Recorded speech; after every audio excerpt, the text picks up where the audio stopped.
आज बात करते हैं जीवन के सबसे जरूरी बिल्डिंग ब्लॉक्स की, बायोमोलिक्यूल्स। तो एक जिंदा चीज और मिट्टी के टुकड़े में आखिर फर्क क्या है? जवाब छिपा है केमिकल बनावट में। मजे की बात यह है कि हम उन्हीं चीजों से बने हैं जिनसे ये धरती बनी है। पर असली खेल है मात्रा का, खासतौर पर कार्बन और हाइड्रोजन की ज्यादा मात्रा का। चलिए फटाफट देखते हैं कि आज हम क्या क्या समझने वाले हैं। तो वैज्ञानिक कैसे पता लगाते हैं कि किसी जिंदा टिश्यू के अंदर क्या है? तरीका बड़ा दिलचस्प है। एक आसान सी 4 स्टेप की प्रोसेस से टिश्यू को 2 अलग अलग हिस्सों में बांट लिया जाता है। तो एक तरफ है कच्चा माल यानी माइक्रोमोलिक्यूल्स और दूसरी तरफ है उनसे बने बड़े स्ट्रक्चर्स। चलिए पहले इन छोटे बिल्डिंग ब्लॉक्स माइक्रोमोलिक्यूल्स से ही शुरू करते हैं। सबसे पहले आते हैं अमीनो एसिड्स।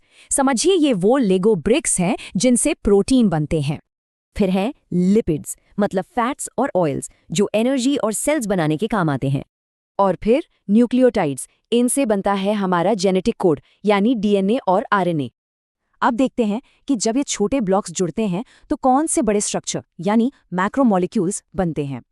प्रोटीन ये अमीनो एसिड्स की लंबी चेन है जो हमारी सेल्स के असली वर्कहॉर्स हैं। पॉलीसैकेराइड्स हैं शुगर की लंबी चेन, इन्हें सेल का एनर्जी वेयरहाउस भी कह सकते हैं। और न्यूक्लिक एसिड जैसे डीएनए, यही तो है जीवन की पूरी इन्फॉर्मेशन का खजाना। लेकिन अगर सेल की पूरी बनावट देखें तो एक चीज है जो सबसे ज्यादा है। सोचिए क्या? जी हाँ, 70 से 90% हिस्सा तो सिर्फ पानी है जो हर चीज को काम करने का माहौल देता है। चलिए अब जरा प्रोटीन पर फोकस करते हैं और देखते हैं कि इसकी बनावट ही इसका काम कैसे तय करती है। इनके काम भी कितने अलग अलग हैं।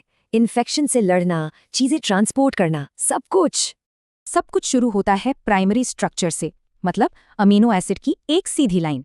फिर यही लाइन मुड़कर हेलिक्स या शीट जैसे शेप लेती है। ये है सेकेंडरी स्ट्रक्चर। और फिर ये पूरा स्ट्रक्चर एक ऊनी गोले की तरह खुद में ही सिमट जाता है। ये है टर्शरी स्ट्रक्चर। कुछ प्रोटीन्स में तो ऐसी कई चेन मिलकर एक बड़ा कॉम्प्लेक्स क्वाटरनरी स्ट्रक्चर बनाती हैं।